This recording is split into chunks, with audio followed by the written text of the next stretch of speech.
ጤና ይስጥልን። ይህ ፋስት ዴሊ ነው። ሰላምታችን በያላችሁበት ይድረስ እያልን ዕለቱ የተሰሙ ዋና ዋና ጉዳዮችን ወደ እናንተ ይዘን ቀርበናል። ቻናላችንን ሰብስክራይብ፣ ፕሮግራማችን ላይክ እና ሼር እንድታደርጉ እየጋበዝን የዕለቱን አበይት ዜናዎችን አስቀድመን እንጀምራለን። የመካከለኛው ምስራቅ ቀውስ ቢጋርደውም የሰሜን ኢትዮጵያና የምስራቅ አፍሪካ ፖለቲካ ውጥረት ድምፁን አጥፍቶ መብላላቱን አላቆመም። ሻዕቢያ በሳዋና ሌሎች ወታደራዊ ማሰልጠኛዎቹ በገፍ የጦር ሰራዊት ማምረቱን ሲቀጥል፣ ኢትዮጵያ በበኩሏ ወታደራዊ ጥራት ላይ አትኩራለች። ከሰው ኃይል ብዛት የቴክኖሎጂ ጥራት ያስቀደመችው ኢትዮጵያ በውጊያ ተፈትኖ አስገራሚ ብቃቱን ያስመሰከረውንና ከአሜሪካው ኤፍ-22 ፋይተር ጀት ጋር እየተነጻጸረ ያለው የፓኪስታን አስፈሪ ተዋጊ ጀት በመታጠቅ ጫፍ መድረሷ ተሰምቷል። አስደሳቹ መረጃ ይዘነዋል። በቀጣይ መረጃ ኢራን ባልተጠበቀ ሁኔታ የጦርነቱን አቅጣጫ ቀየረችው። ባለፉት 2 ቀናት የነዳጅ መርከቦች ማዕድን ላይ አትኩራ የነበረችው ኢራን እስከዛሬ ይፋ ያላደረገችውን አደገኛ ባላስቲክ ሚሳይሎቿንና ድሮኖቿን ወደ አሜሪካ ልትተኩስ ዝግጁ መሆኗ ተሰምቷል። የአሜሪካው ግዙፍ የምርመራ ተቋም ኤፍቢአይ ኢራን አምርራለች ሲል ነጩን ቤተ መንግስት ያስደነገጠ ከባድ መረጃ ማውጣቱም ከፍተኛ ትኩረት ስቧል። ከጥንቅራችን የምሰሙት ሌላኛው መረጃችን ነው። በሌላ በኩል ደግሞ ትራምፕ ከኢራን ጋር የገቡበትን ጦርነት ለማስቆም 3 ቅድመ ሁኔታዎች እንደቀረበላቸው ሲሰማ፣ ጦርነቱ በጋራ የከፈቱት ትራምፕና ኔታንያሁ ደግሞ በጦርነቱ ፍጻሜ ጉዳይ ያልታሰበ ልዩነት ውስጥ መግባታቸው ተዘግቧል። በዝርዝር እንመለከታቸዋለን። እስከ ፍጻሜው አብራችሁን ቆዩ። ኢትዮጵያ ከፓኪስታን ጄፍ-17 የተሰኘ ጦር ጀት ለመግዛት ንግግር መጀመሯ ተሰምቷል። ሻዕቢያ ሰራዊት በገፍ ማምረት በቀጠለበት ወሳኝ ሰዓት ኢትዮጵያ በበኩሏ ከብዛት ጥራት በሚል መርህ ዘመኑን የሚመጥን ወታደራዊ ጥራት ላይ ያተኮረ ሰራዊት ግንባታ ላይ ሙሉ ትኩረቷን አድርጋ ታይታለች። ባለፈው ዓመት የፓኪስታን አየር ኃይል የህንድ ተዋጊ የጦር ጀቶችን መቶ ከጣለ በኋላ የፓኪስታን መከላከያ ኢንዱስትሪ የብዙዎች ዓይን ውስጥ መግባት ችሏል።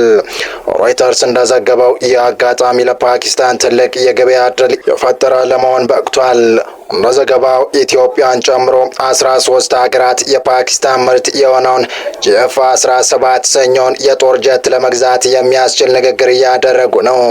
ንግግር እያደረጉ ካሉት ውስጥ ኢትዮጵያ፣ ሱዳን፣ ሳውዲ አረቢያ፣ ኢንዶኔዥያ፣ ሞሮኮና ናይጄሪያ እንደሚገኙበት የጠቀሰው ዘገባው ከግማሾቹ ጋር የሽያጭ ስምምነት ላይ መድረሱንም አስረድቷል።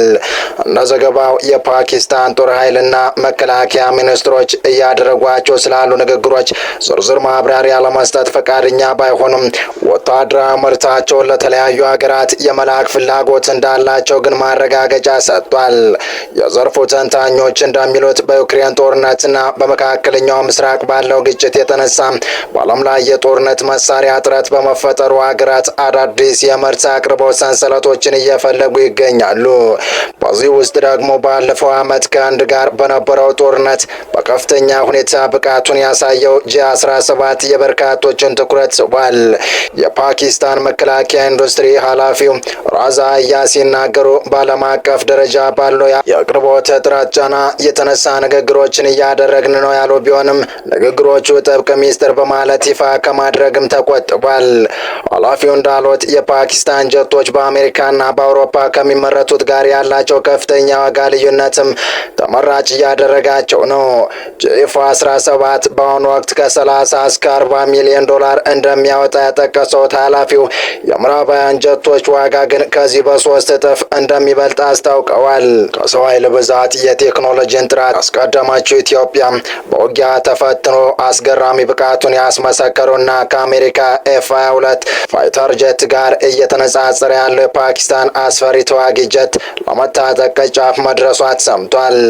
ዘመናዊና ውድ የሚባሉ የጦር ጀቶች ሸመታ ላይ የገባችው ኢትዮጵያ በቅርቡ የቱርክ የመጨረሻ ድሮን ቴክኖሎጂ ውስጥ የሆነ የፓኪስታን አኪንጂ መግዛቷን አስታውቃለች። በዓለም ላይ ከአምራቿ ቱርክና ፓኪስታን በመቀጠል በ3ኛ ደረጃ ድሮን የታጠቀችው ኢትዮጵያ አሁን ላይ ከተቀበለቻቸው ድሮኖች በተጨማሪ ሌሎችም እንደሚከተሉበት ተነግሯል። ሱ-30 ኢትዮጵያ በቅርብ ዓመታት ውስጥ ኢትዮጵያ በእጇ ያስገባችው ሌላኛው የዘመኑ የውትድርና ዓለም ፈርጥ ሲሆን ሩሲያ በዩክሬን ጦርነት ወቅት በስፋት የተጠቀመችው አደገኛ የጦር ጀት መሆኑ ይነገራል። ጀቱ በውጊያ ላይ ባለው ራዳሮችን የማታለል አቅምና የሰማይ ላይ ውጊያዎችን በአስገራሚ ብቃት የመወጣት አቅሙን ስላሳይም ኢትዮጵያም ይህን ገዳይ መሳሪያ በበቂ ሁኔታ መታጠቋና ድንበሯን ለማስከበርም እምነት ከተጣለባቸው ዘመናዊ መሳሪያዎች አንዱ መሆኑን ከዚህ ቀደም መከላከያ ሰራዊቱ አስታውቋል። በኤርትራ በኩል ዘገባዎች ምንም አይነት ድሮን የላትም ቢሉም የግዢው ህዝባዊ ግንባር ለፍትህና ለዲሞክራሲ መግደፍ ፕሮፓጋንዲስቶችን ግን ሀገራቸው የድሮን ቴክኖሎጂዎችን መታጠቋን ይገልጻሉ። የወታደራዊ መረጃ ነፍናፊዎች ግን ኤርትራ ከኢትዮጵያ ጋር ከሚያዋስናት ድንበር ላይ ከተከለከለችው ጸረ ድሮን መሳሪያ ውጭ የድሮን ጀቶችን አልታጠቀችም ሲሉ ይናገራሉ። በርካታ የአፍሪካ አህጉር ሀገራት ቫይራክተር ቱቢቱ ድሮኖችን ገዝተዋል።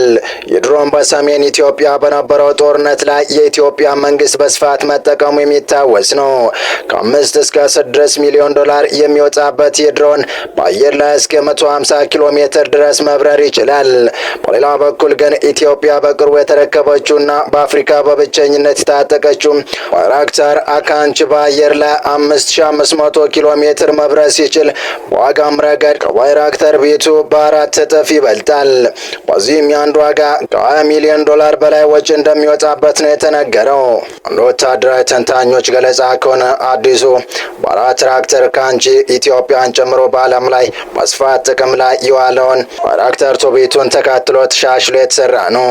አምራች ቫይራክተር እንደሚለው አኪንቺ የተባለው ሰው አልባ አውሮፕላን ተዋጊ ጀቶች መፈጸም የሚችሉትን መከወን ይችላል። ሰው አልባ አውሮፕላኑ ከሰማይ ላይ ሆኖ በምድር ላይ ያለን ኢላማ ከመምታቱ በተጨማሪም በአየር ላይ ውጊያ አየር ላይ ሆኖ አየር ላይ ያለን ኢላማ የመምታት ብቃት አለው።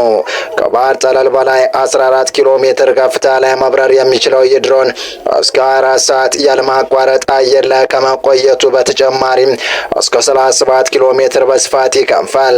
ቫይራክተር ከሚያመርታቸው ሰው አልባ አውሮፕላኖች መካከል አኪንቺ ትልቁና የመጨረሻው ምርቱ ነው።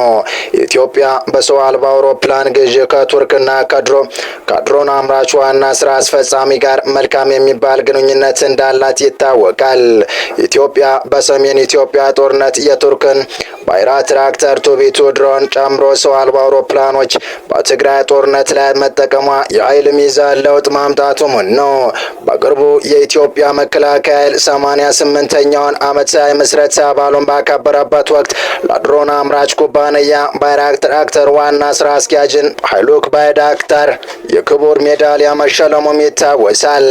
እንደ ወታደራዊ ምንጮች ዘገባ ከሆነ ታዲያ ኢትዮጵያ አሁን ባላት ዘመናዊ የአየር ትጥቅ በተጨማሪ ፓኪስታን ሰራሹን ጄፍ-17 አደገኛ ጀት በእጇ በማስገባት በቀጠናው ብቻ ሳይሆን በአፍሪካ ቀዳሚ የአየር ኃይል ባለቤት ለመሆን ያሰነቀችውን እውን ለማድረግ እየሰራች ሲሆን ከኤርትራ ጋር ትገባበታለች ተብሎ እየተሰጋ ባለው ጦርነትም ላይ ከፍተኛ ውጤት እንደሚያስገኝላት ከወዲሁ እየተነገረ ይገኛል። በቀጣይ መረጃ ኢራን ባልታወቀ ሁኔታ የጦርነቱን አቅጣጫ ቀየረችው። ባለፉት 2 ቀናት የነዳጅ መርከቦችን ማዕደን ላይ አትኩራ የነበረችው ኢራን እስከዛሬ ይፋ ያላደረገቻቸውን አደገኛ ባላስቲክ ሚሳይሎችና ድሮኖቿን ወደ አሜሪካ ልትተኩስ ዝግጁ መሆኗ ተሰምቷል። የአሜሪካው ግዙፍ የምርመራ ተቋም ኤፍቢአይ ኢራን አምርራለች ሲል ነጩን ቤተ መንግስት ያስደነገጠ ከባድ መረጃ ማውጣቱ ከፍተኛ ትኩረትን ስቧል። ኢራን በአሜሪካ ጥቃት አቅዳለች። የኤፍቢአይ ማስጠንቀቂያ። የኢራኑ ጦርነት ከ10 ሺህ በላይ ኪሎ ሜትሮችን አቋርጦ በአሜሪካ ምድር ውስጥ ስጋት አስገብቷል። ከሰሞኑ የወጣ የፌዴራል ምርመራ ቢሮ ኤፍቢአይ ማስጠንቀቂያ የኢራን ጀቶችን ወይም ከኢራን ጋር ግንኙነት አላቸው የተባሉ አህጉር አቋርጦ በአሜሪካ ግዛት ውስጥ ጥቃት ሊሰናዘር ይችላሉ ተብሏል። የኢራን ኤጀንቶች ኢላማ በምዕራብ የአሜሪካ ግዛቶች በተለይ በካሊፎርኒያ ላይ ያነጣጠረ ስለመሆኑ የደህንነት ማስጠንቀቂያ ከኤፍቢአይ ተሰምቷል። ቢቢሲ የተሰኘ የዜና ምንጭ የፌዴራል ቢሮና የካሊፎርኒያ ግዛት ያወጡትን የማስጠንቀቂያ ጽሑፎች መመልከቱን ዘግቧል። ይህ በእንዲህ እንዳለ የኢራኑ ፕሬዝዳንት መሱድ ፔሽኪያን በመካከለኛው ምስራቅ እየተካሄደ ያለውን ወታደራዊ ግጭት ለማስቆም ሶስት ዋና ዋና ቅድመ ሁኔታዎች ይፋ አደረጉ። ፕሬዝዳንቱ ከሩሲያና ፓኪስታን መሪዎች ጋር ባደረጉት ውይይት በቀጣይነት ያለው ሰላም ለማስፈን የሚከተሉት ነጥቦች መሟላት እንዳለባቸው አሳስቧል። የኢራኑ ሉዓላዊነትና ጥቅሞች መከበር፣ በግጭት ለደረሰው ጉዳት ተገቢ የካሳ ክፍያ መፈጸምና ወደፊት መሰል ጥቃቶች እንዳይሰነዘሩ ጠንካራ ዓለም አቀፍ ዋስትና መሰጠት ናቸው። ፕሬዝዳንቱ ለወቅታዊ ቀውስ እስራኤልና አሜሪካን ተጠያቂ ያደረጉ ሲሆን እነዚህ ሁኔታዎች ሳይሞሉ ሰላም እንደማይወርድ ገልጸዋል። በሌላ በኩል አሜሪካና እስራኤል ላለፉት 2 ሳምንታት በኢራን ላይ ተከታታይ ጥቃት ቢሰናዝሩም የኢራን መንግስት የመፍረስ ስጋት እንዳልደቀነበት ሮይተርስ የአሜሪካን የምሁራን ግምገማ ዋቢ አድርጎ ዘግቧል። ጥቃቱ የኢራን መንግስት ለመጣል ያለመ ቢሆንም